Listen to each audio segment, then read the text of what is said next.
Hello, Claire. How are you today? I'm good. How are you, Christina? I'm doing well. I'm hanging in there for quarantine lifestyle. It's okay. I didn't leave my house a whole lot to begin with, so quarantine isn't a huge disruption for me. I hope you're hanging in there. Yeah, doing the best we can. Quarantine day 437, or so it seems. I know. They all the days for me seem the same. I realize just how much I have these different milestones in my day that revolve around my children, meals, school Mhm. drop off. And since we don't have that school drop off or taekwondo, it gets a little, yeah, Saturday monotonous seems just sometimes. like Friday and Monday. That's right. That's right. That's right. Well, I'm glad that we had the chance to sit and talk. You are the, well, newly appointed executive director of the .NET Foundation, senior program manager for Visual Studio and .NET team over there at the Microsoft. You're a blue badge. I am, yes, thank you.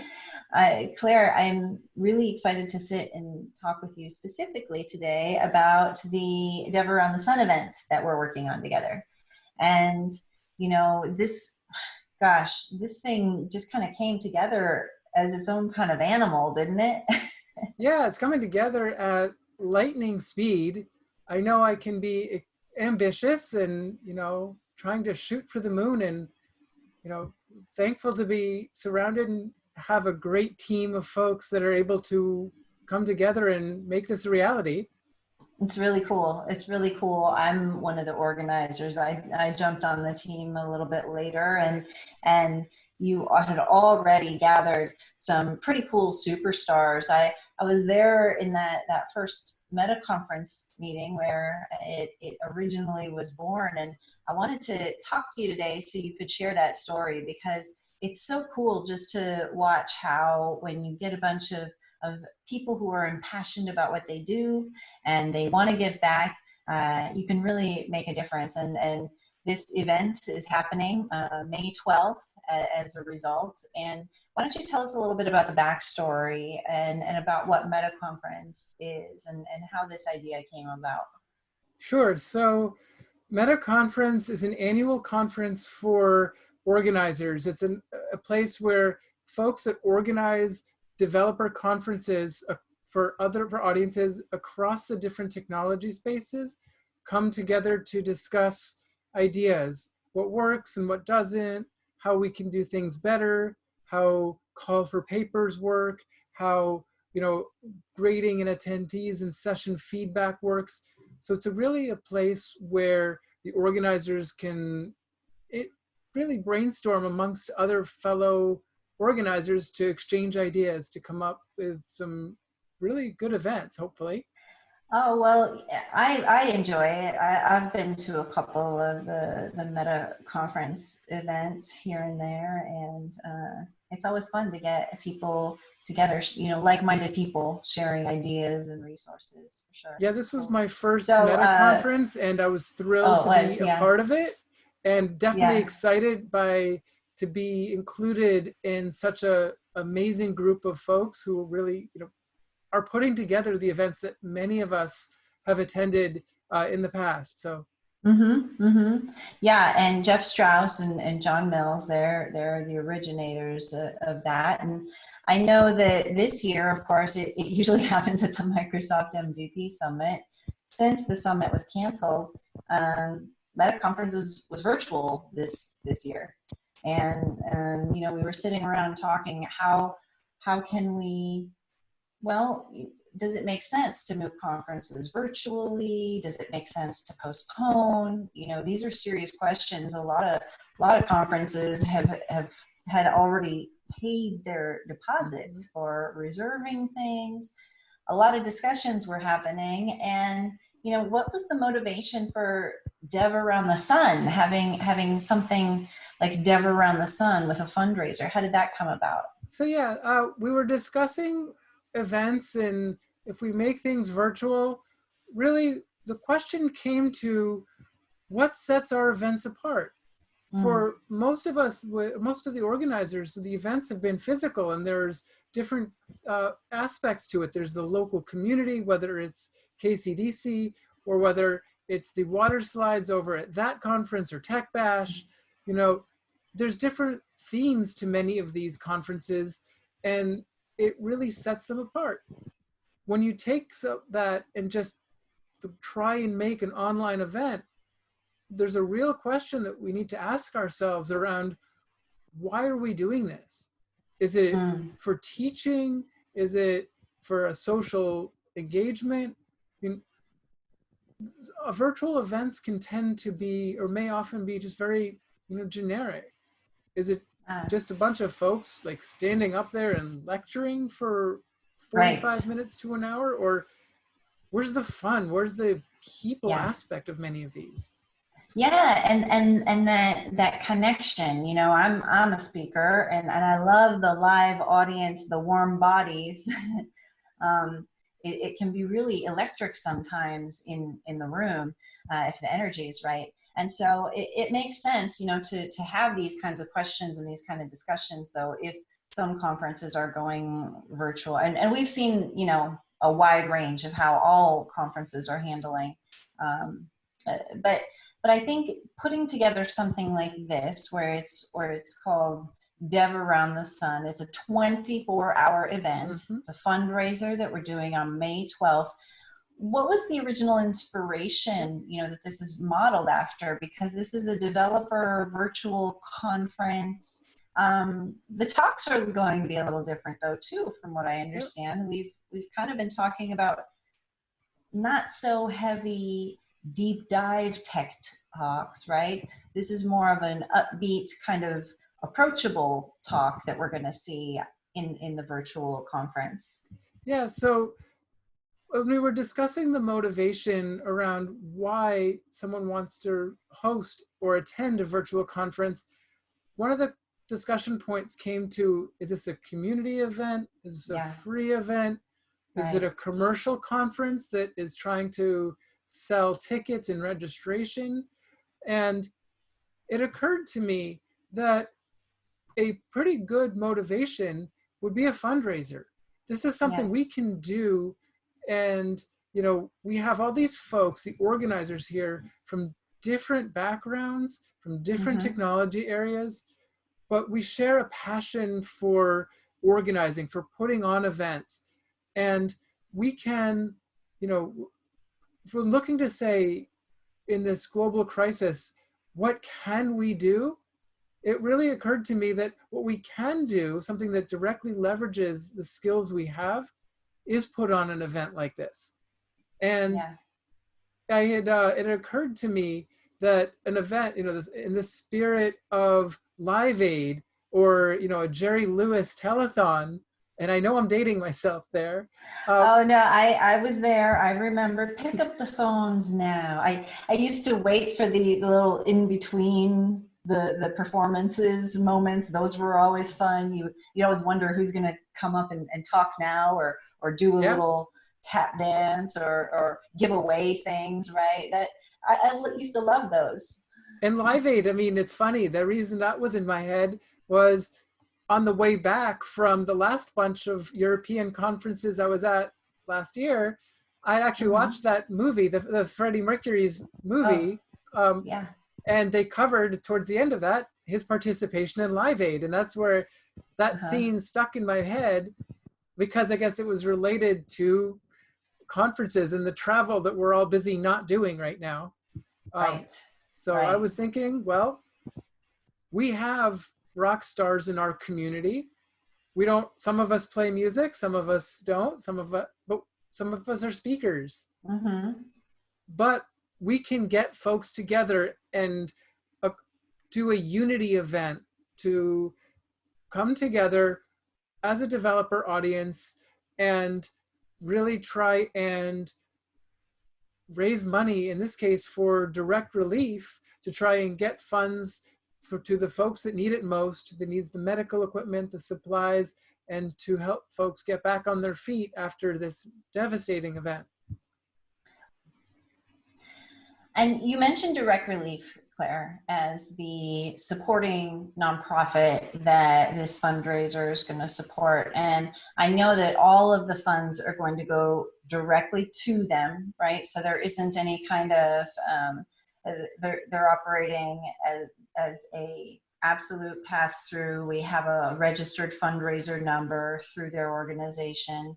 You know, what I like about this, the organizing committee, when we were talking about who to support, these guys have been around for 70 years, right? And it's also a global organization.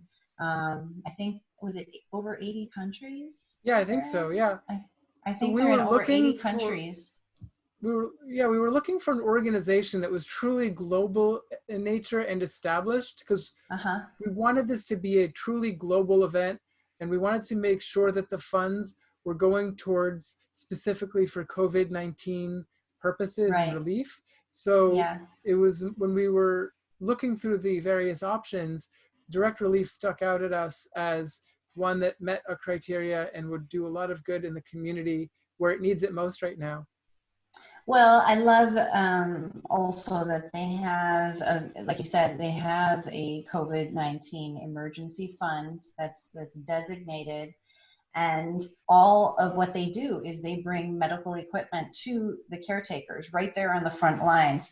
They're handing out that protective equipment, and that's what is really good is when we can bring the resources from one place and bring them to the people who need it the most. I know we did talk about the short timeline that we have here, but also it's because it's needed.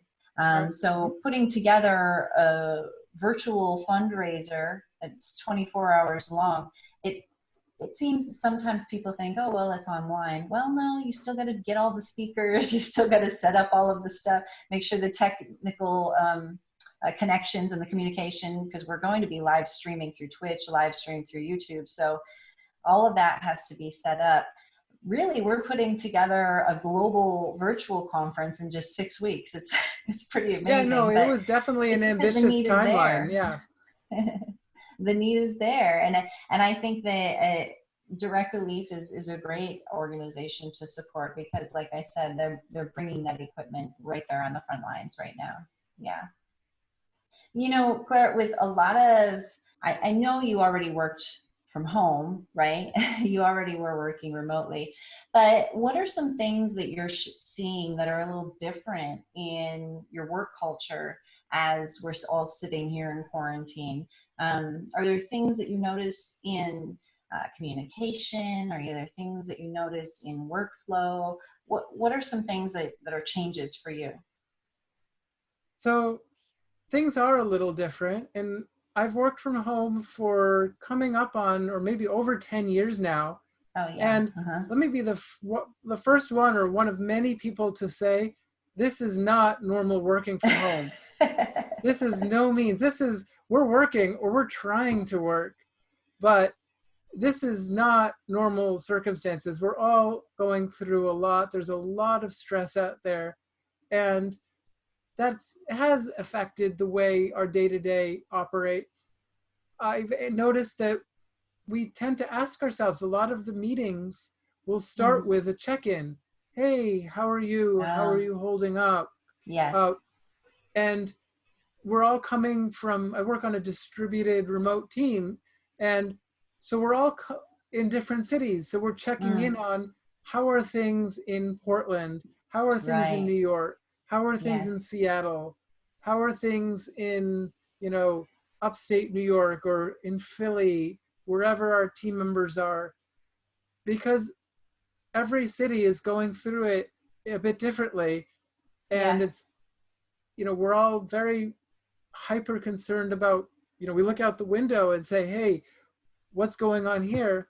But we're all connected, we're all together, and we need to make sure that our teammates all over the world are Mm-hmm. hanging in there.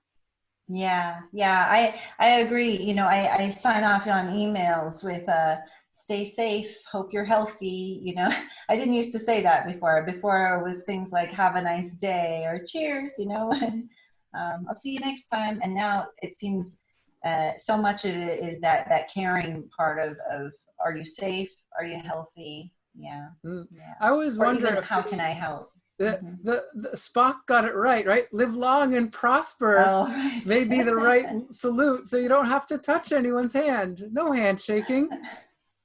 I'm all about that. I think that's great.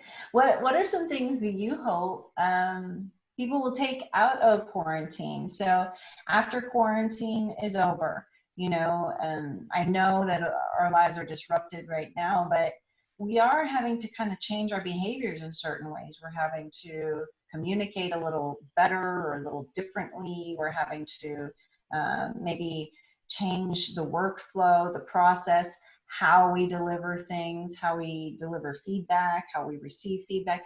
What are some behaviors that you hope that still kind of carry on through quarantine, after quarantine's over, that we can take into our lives that would still continue to benefit us? So one of the things I found was quite nice as a silver lining in everything going on is that there have been weekly social gatherings online that are that I've been able to join despite the fact that I'm distant from many folks that I would normally be with. Sure. There's a lot of my teammates and a lot of my extended team are in the Redmond area. I mean, I work for Microsoft, and while some of us are remote, most of the folks are out in that Seattle area. And out there, from time to time, there was a group of folks that would go out for drinks, for whiskey or beer, and it's really hard to participate in that as a remote employee. Sure. But since we're all really trapped at home now, 10 miles or 2,500 miles is the same distance now. So we've set up weekly Zoom meetings where we get the Brady Bunch view up. And I think this past week we had 14 folks joining at the same time, which was really awesome. Yeah. And I do hope that we're able to continue some of that after the fact, so that it helps establish the bonding and the social and the friendship that helps improve the things at work, through just the bonding outside of work. We don't work on those calls. It's all just drinking a scotch. Right. That's great. Cheers, darling. It's interesting because somebody had mentioned, we're all here on Zoom, and we were at a work meeting the other day, and somebody lifted up their baby, and as it turns out, at the end of the meeting, lifted the whole entire time. They were sitting there and they had their infant, and then pretty soon other people were lifting up their children and their cats and their pets, and it makes a bit more of a human connection with your coworkers who you otherwise may not be able to connect with, especially when you're working remotely. That absolutely makes sense. Yeah, I did a couple of my own hangouts with one was knock knock jokes, and so I set it up and we just hung out and drank some wine and tried to guess the answers to knock knock jokes. So we did another one that was another kind of rhymes or riddles. That's what it was. Who could find the answers to the riddles? So that was fun too. I think I like those too. I enjoy those. I think I'd like to do a few more. We did a happy hour hangout the other day, just totally random, like, hey, we'll just hang out, go grab a drink, have some snacks. It could be fun to do a Cards Against Humanity virtual hangout. Ooh. Everyone can get their own stack of black and white cards, so that, we can all take turns. Someone would pick out the white card, and then we all go through and, we have our hand. That's fun. We should do that. Let's do that. Yeah. Gotta figure out, there's a way to make this work somehow. Absolutely. It's on. Yeah, I'm all about it. That's really good. It's a fantastic idea. Claire, thank you so much for taking the time to chat and for, really backing such a wonderful fundraiser that's hopefully going to make a big difference in all of our people, our caretakers working on the front lines. I hope we raise $1 million, bazillion, gajillion dollars. I hope so too. I kind of look at it as a couple of different success criteria here, which is, Mm-hmm. you know, are we having fun? Are we trying to Mm-hmm. take our thoughts away from the day-to-day, at least for a little while? And then Mm-hmm. are we able to raise money for this important organization? And, you know, we're a very numbers-driven organization, so we will find out how we succeed in Yes. this. And, you Yes. know, I hope you're able to join us on the May 12th. May 12th. It's going to be at 12 UTC. It's going to run for 24 24 hours. We're going to hours. have speakers from the technology community. I mean, Troy Hunt, Lars Klint, Venkat, where this is for cross-platform, cross-cultural. We have speakers from all around the world in different time zones. I think it's going to be a wonderful event, and it's free. I'm All you got excited, to yeah, do is support the cause. Yeah, indeed. yeah, that'll be wonderful. Excellent. Thanks so much, Claire. We'll talk to you again soon.